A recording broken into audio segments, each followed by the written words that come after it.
Cracking open a cold beer today is an easy way to relax after a long week. But 6,000 years ago, brewing that exact same golden beverage was a sacred act of human survival.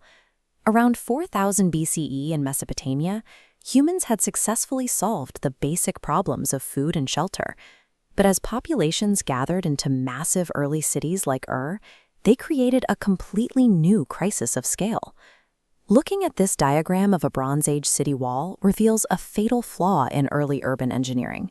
The settlements featured waste disposal systems designed to deposit human and animal waste outside the walls, which is exactly where the freshwater streams were located. Every time a resident drank from the local water supply, they risked contracting a lethal pathogen. The harsh environment demanded a reliable way to make the water safe. The answer emerged in domestic kitchens.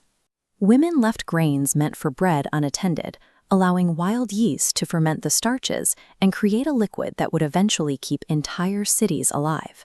The Sumerians ascribed beer's creation to the divine, immortalizing the process in the Hymn to Ninkasi around 1800 BCE. This text functions as a technical manual, detailing the exact steps for a successful brew. The hymn describes female brewers, acting as priestesses to the goddess Ninkasi, starting with an ingredient called bipper. This was a barley bread that the women baked twice to prepare the grain for the vat. Next, they crumbled this baked bread into large vessels, mixed it with water, and allowed the wild yeast to naturally ferment the pulp. The boiling required to make the bread, and the weak alcohol produced during fermentation, sterilized the local water. In a region where nearby streams were often contaminated by city waste, this process turned a potentially lethal liquid into the safest drink available. As this cross-section diagram illustrates, ancient beer was a thick, porridge-like substance. Drinkers gathered around large vessels and used long communal straws, piercing through a dense layer of floating barley hulls to extract the sterile liquid underneath. This domestic task, pioneered by women in the home, effectively functioned as a public health system.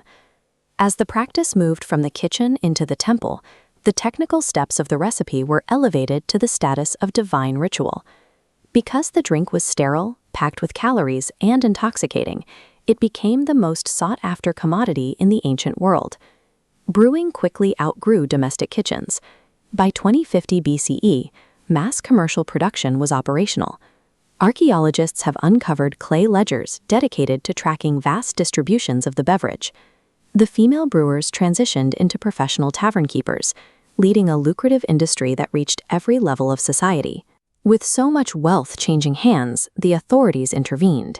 The famous Code of Hammurabi introduced strict regulations, stating that any female bartender caught pouring a short measure to cheat a customer would be punished by death by drowning. The economic weight of the trade grew so significant that it required formal oversight. By the time of Hammurabi, the beer industry was a primary subject of legal regulation, influencing how early commerce was governed and protected. The drink wove its way into every level of ancient life. It became a standard currency used to pay workers' wages and a required daily offering to the gods in the temples. It even anchors some of our oldest literature. In the Epic of Gilgamesh, the distraught hero is desperately searching for the secret to immortality. A barmaid named Sidori gives him much simpler advice: abandon the quest, sit down, and relax with a beer. As the commercial breweries generated immense, reliable wealth, men recognized the profits. They gradually seized administrative control of the industry, relegating the traditional female brewers to supervision roles. Over the centuries, tastes shifted. The expanding Greek and Roman empires preferred strong wine, looking down on fermented grain as an inferior drink. The Roman Emperor Julian even wrote a poem claiming beer smelled like a goat.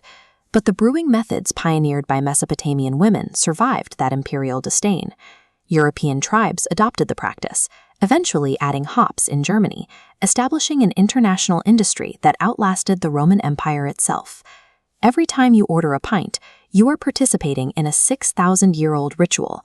You are honoring the ancient priestesses of Ninkasi and drinking the exact technology that helped make early civilization possible.